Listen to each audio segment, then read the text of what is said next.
چطور سری که تا دیروز فکر و خیال فرمانروایی بر ایران را داشت، امروز تبدیل به کاسه شرابی شده در دست فرمانروای اصلی ایران؟ خیانت برادر و حبس شدن در قفس، پوستی پر از کاه و دستی که هرگز به دامن دولت شیبک خان نرسید. تمام اینها در این اپیزود از اچ پادکست.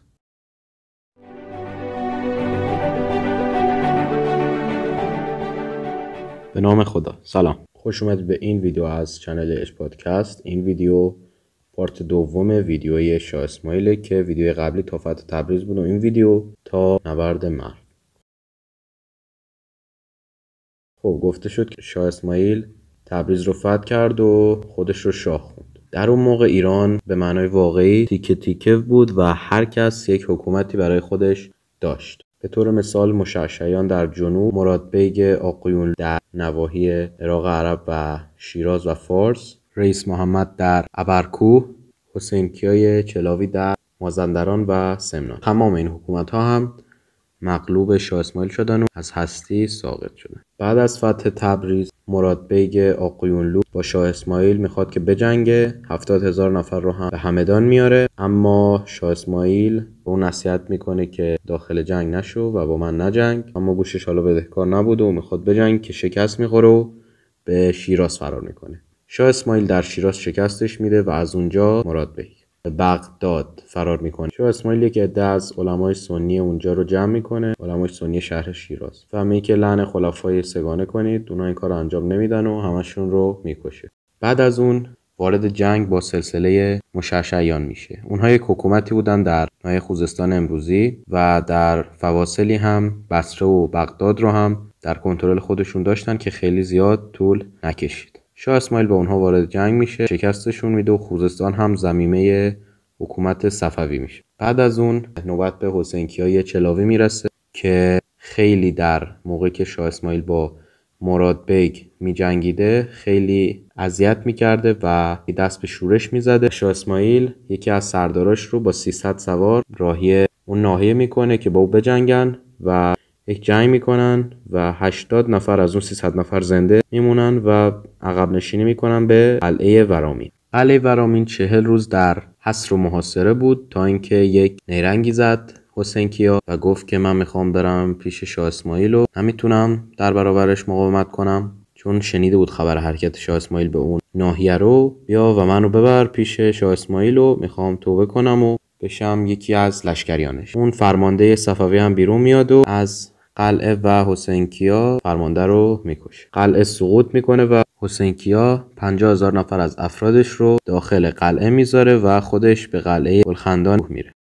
خبر کشته شدن حلواچی اغلو، همون فرمانده شاه اسماعیل که کشته شد، در قم به شاه اسماعیل میرسه و شاه اسماعیل میگه که اگر به تلافی این قتل حسین کیا رو نکشم از فرزندان شیخ صفی نیستم. و بعدش در راه ورامین میره و در اولین یورش قلعه رو فتح میکنن و 50,000 نفر رو هم تارومار میکنن. حسین کیا عموی خودش یعنی کیا اشرف رو در قلعه گل خندانی که بهش فرار کرده بود میذاره و خودش به یکی دیگر از قلعه های فیروزکوه میره. شاه اسماعیل اون قلعه رو محاصره میکنه و یه سفیر میفرسته پیش عموی کیا حسین. اون سفیر رو کیا اشرف میکشه و اعدامش میکنه. خب کشته شدن این یک از افراد شاه اسماعیل هم خشم اون رو برمیانگیزه و شاه اسماعیل با تمام قوا به قلعه حمله میبرن و بیشتر از 50,000 نفر از ساکنان قلعه رو میکشن و همینطور کیا حسین هی قلعه به قلعه، منزل به منزل از برابر شاه اسماعیل فرار میکنه. اون حالا قلعه که بهش فرار کرده بود میسپاره به امیرعلی یعنی برادرش و خودش میره به جانب کجور. به کجور فرار میکنه و امیرعلی میاد و به شاه اسماعیل پناهنده میشه و شاه اسماعیل هم اون رو میبخشه و بهش میگه الان طرف مایی یا طرف برادرت؟ میگه طرف شما و شاه اسماعیل هم خوشحال میشه و میگه برادرت رو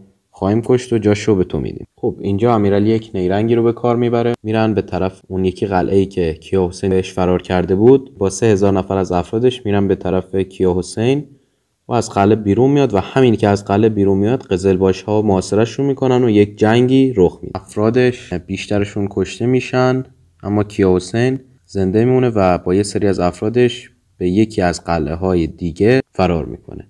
این دفعه سپاه صفوی میاد و راه آب رو برمیگردونه و قلعه دچار بی‌آبی میشه و همین باعث شورش در قلعه میشه. سربازا و لشکریان کیاحسین میان و خودشون کیاحسین رو تحویل شاه اسماعیل میدن. مزد خیانت افراد داخل قلعه این بود که شاه اسماعیل همشون رو به جز شیعیان رو از دم تیغ گذرون. امیرعلی هم مزد خیانتش رو گرفت و حکومت اون ناحیه منصوب شد. خب شاه اسماعیل دستور میده که این دشمنش رو بندازن داخل یک قفس و همراه لشکر به طرف تهران حرکت میکنه. کیاحسین که نمیخواست خفت زندانی بودن رو به جون بخره، در یک فرصت مناسب که کسی بهش توجه نمیکرد میله قفس رو در گردن خودش فرو میکنه و بعد از چند ساعت میمیره. اما شاه اسماعیل به این راضی نبود و دستور داد که جسدش رو همراه لشکر بیارن. اینجا نوبت میرسه به رئیس محمدی که یادآور شدیم حاکم ابرکوه و یزد. اون ابتدا از نوکران حاکم منصوبی آقایونلوها در یزد بود که حالا موقعی که اونها به شکار میرن به شهر میاد و مردم رو راضی میکنه و شورش میکنن، درهای شهر رو میبندن. اینطور حاکم میشه. اصالتا هم مال لرستان بوده. این خبر که میرسه 3000 نفر از اونجا میان به کمک رئیس محمد و به پشتیبانی این افراد با یک استقلال کامل به حکومت میرسه. خب شاه اسماعیل باش میجنگه. 2 ماه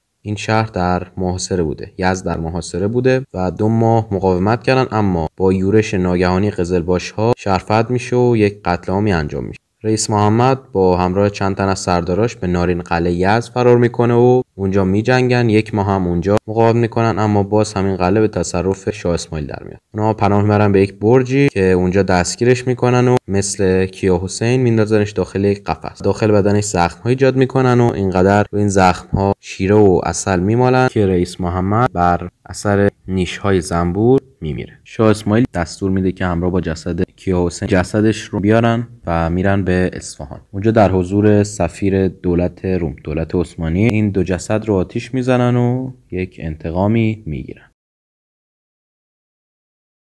اینجا ما میرسیم به داستان دشمن اصلی شیبک خان که خودش رو جانشین چنگیز و تیمور و جانشین فرمانروایان ملک ایران میدونست. گفتیم هم که حالا پشت پرده این دعوای شیعه و سنی و این اعاده حیثیت و اعاده دین اهداف سیاسی اقتصادی هست که دستیابی به زمینهای حاصلخیز خراسان از طرف ازبک ها، اون طرف هم عثمانی ها که اونها هم همین دعوی رو داشتن که پشت پرده اون هم دستیابی به قفقاز و عراق عرب و منابع اقتصادی بزرگ بود.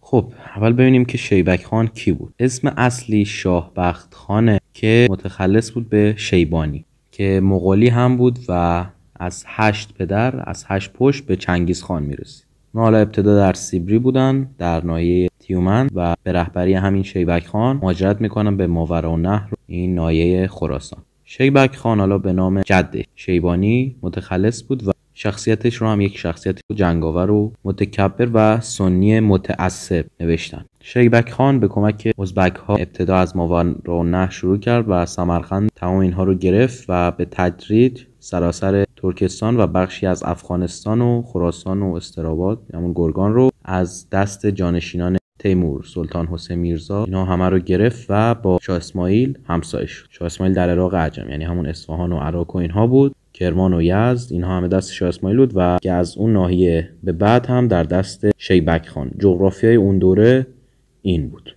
در سال 916 هجری شاه اسماعیل دیگه آماده شد تا با شیبک خان روبرو بشه. شیبک خان خودش رو یک فردی میدونه که امور مملکت داری و همین اینها رو بلده و مانند یک آفتابه که از مشرق طلوع میکنه و شاه اسماعیل رو هم مانند یک ستاره سهیلی که دورانش سریع میگذره و یک نامه بهش میده و هشدار میده که باید تمام راههایی که به مکه میرسه رو هموار کنی و درست کنی و سکه به نام من بزنی و خطبه بخونی به نامم که میخوام از اونجا رد شم و تاج و تخت رو ازت بگیرم. این یک تهدیده که شاه اسماعیل هم به خوبی و با زیرکی جوابش رو میده که میگه که من هم قصد زیارت امام هشتم رو دارم، قصد زیارت امام رضا رو دارم و آماده باش که به زودی میبینمت.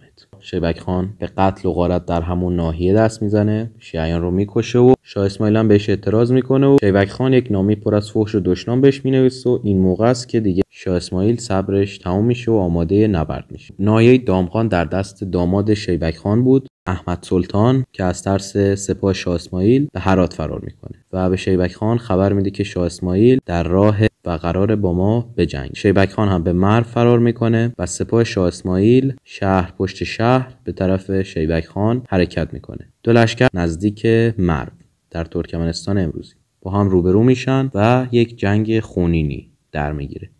شیبک خان فرار میکنه داخل شهر و دفاع میکنه. قزلباش‌ها هم مرو رو محاصره میکنن اما شهر گشوده نمیشه. شاه اسماعیل یک نیرنگی رو به کار میبره، اینطور که شیبک خان یک روز که در حال گشت‌زنی و دیدن اردوی دشمن بوده، از برج بالای قلعه اردوی قزلباش‌ها رو زیر نظر داشت. مشاهده کرد یک قزلباش که خود رو به نشانه پیک بودن به کرباس پیچیده سری میاد به طرف اردو نزدیک میشه. قزلباش‌ها دورش رو میگیرن و به نزد شاه میارنش. بعد از ادای احترام نامه‌ای به دست شاه میده. شاه اسماعیل بعد از مطالعه مضطرب میشه و دستور جمع کردن خیمه و اردو رو میده و سفیر شاه اسماعیل بعد از چند ساعت میرسه به نزد شیبک خان و میگه که نامه‌ای از طرف شاه اسماعیل آوردم و میده به شیبک خان و میگه که در متن اون نامه این بوده: در جانب تبریز حادثه واقع شده و برادرم یاغی شده و من نمیتوانم بایستم.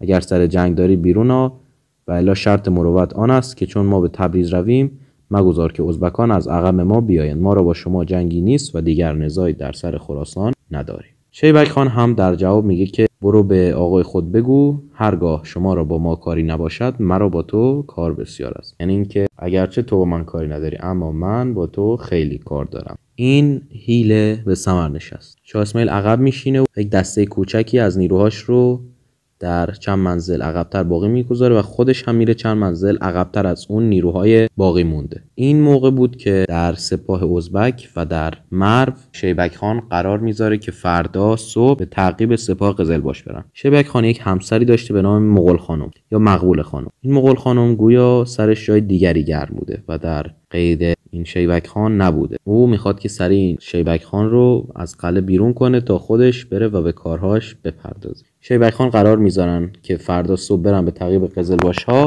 اما مغول خانم میگه که شما این همه دشمن رو تحریک به جنگ کردید، وقتی هم که اومد فرار کردید و اگر میترسید و اینها. او هم به رگ غیرتش برمیخوره، اما به هر حال قرار میشه که فردا صبح تعقیب سپاه قزلباش برن. میرن و شاه اسماعیل به اون نیروهایی که باقی گذاشته دستور داد که هر وقت با سپاه دشمن مواجه شدن هرگز نجنگن، طوری وانمود کنن که انگار در حال فرار هستن و میان و میرسن به سپاه صفوی. اینجا بود که شیبک خان فهمید تو چه تله‌ای افتاده و میرسن و یک جنگی رو میکنن که ابتدا دست برد با سپاه شیبک بوده، اما شاه اسماعیل با فریادهای الله الله به سپاه خودش روحیه میده و جنگ رو میبرن و ازبک‌های باقی مونده هم به داخل یک ساختمان پناه میبرن که میخوان از سر و کوله هم بالا برن و فرار کنن که خیلی هم زیر همین دست و پا کشته میشن. جسد شیبک خان رو از زیر کشته شده ها در میارن. اینجا شاه اسماعیل که خیلی مایل بوده زنده دستگیرش کنه اما حالا به جسدش هم رحم نکرد. رفتار شاه اسماعیل با اون جسد هم اینطوری بوده که موقعی جسد رو حالا میارن میگه که هر کس که من رو دوست دارد از جسد این دشمن من گوشت این قدری میل کنه. طوری در سر جسد اون شیبک خان ازدحام شد که نزدیک بود کار به خشونت و دعوا بکشه. و اون افرادی که حالا از جسد دور بودن یه چند متر اونورتر بودن، از افرادی که نزدیک جسد بودن مقداری از گوشت اون رو میخریدن و خام خام گوشت حالا آلوده به خون و خاک و انواع میکروب ها بود رو مثل افرادی که 10-12 روز هیچی نخوردن میخوردن. اومد و سرش رو جدا کرد که حالا بعدن میره از اون کاسه شراب میسازه و تلاش میگیره و داخل اون شراب مینوشه. دست راستش رو جدا کرد و پوست بدنش رو کند و پر کاه کرد و برای سلطان بایزید فرستاد. دست راستش رو هم که گفتیم از بدن جدا کرده یک رستم روزافزون بوده، والی مازندران. این رستم روزافزون موقعی که شاه اسماعیل به جنگ شیبک خان میره از اون کمک میخواد، اما اون گفته که من نمیتونم پشت به شیبک خان کنم که دست من است و دامن دولت شیبک خان. سفیر شاه اسماعیل میبره این دست رو و میندازه محضر آقا رستم و میگه که گفته بودی که دست من است و دامن دولت شیبک خان، چون دست تو نرسید این دست شیبک خان و دامن دولت تو. که میگن موقعی دست رو بر میداره و میبینه که بله همون دسته و همون شب از ترس سکته میکنه و اینطور شد که قلمرو شاه اسماعیل خراسان هم بهش اضافه شد. در سرانجام کار مغول خانم هم گفتن که اینا از قلعه بیرون میره همراه با عبید خان ازبک.